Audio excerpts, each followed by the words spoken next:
Hi అండి. ముందుగా నా ఛానల్ సబ్స్క్రైబ్ చేసుకోండి, లైక్ కూడా కొట్టండి. ముందుగా ఒక కడాయి పెట్టుకుని అందులో 2 స్పూన్ల నెయ్యి అయితే వేసుకోవాలి. వేసుకున్న తర్వాత నేను కప్పున్నర అయితే రాగిపిండి తీసుకున్నాను. మీరు ఇంకా ఎక్కువ తీసుకోవచ్చు. ఆ రాగిపిండికి నెయ్యి మొత్తం పట్టేదాకా నిదానంగా సిమ్లో ఉంచుకుని వేయించుకోవాలి. హైలో పెడితే రాగిపిండి మాడిపోయిద్ది. ఎందుకంటే మనకి వేగినట్టు అనిపించదు, కానీ ఉత్తినే మాడిపోయిద్దండి. నిదానంగా చక్కగా ఈ కలర్ వచ్చే లోపల వేయించుకోవాలి. వేయించుకున్న తర్వాత వేరే గిన్నెలో తీసుకోవాలి. అది చల్లారాలండి. ఈ లోపల బెల్లం అయితే కరిగించుకుని తీగ పాకంలా చేసుకోవాలి. బెల్లాన్ని చూస్తారా, నేను ఒక కప్పే తీసుకున్నాను. ఎందుకంటే ఇక్కడ మేము తీపి అయితే తక్కువ తింటాము. మీరు ఎక్కువ తింటే ఎక్కువ తీసుకోండి. అలా తీగ పాకం వచ్చాక వడకట్టుకోవాలండి. ఏ నలకలో డస్ట్ ఉంటే పోయిద్ది.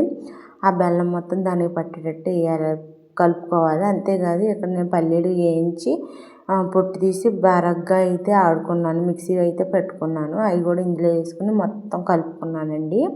ఇదేంటంటే కొంచెం గోరువెచ్చగా ఉండగానే లడ్డు చుట్టుకోవాలి, లేకపోతే లడ్డూకు రాదు. లేదు గోరువెచ్చగా ఉన్న లడ్డూకి రావట్లేదంటే గోరువెచ్చడి పాలు కానీ గోరువెచ్చడి నీళ్ళు కానీ పైన చినుముకుంటూ అయితే వేసుకుంటూ లడ్డు అయితే చుట్టుకోవాలండి. ఈ లడ్డు పిల్లలకు కానీ ప్రెగ్నెన్సీ లేడీస్కి అయితే ఇంకా మంచిదండి. ఒకసారి ఇలా సింపుల్గా ట్రై చేయండి, సూపర్గా ఉండిద్ది. నా ఛానల్ అయితే సబ్స్క్రైబ్ చేసుకోండి, లైక్ కూడా కొట్టండి, సపోర్ట్ చేయండి ప్లీజ్ అండి.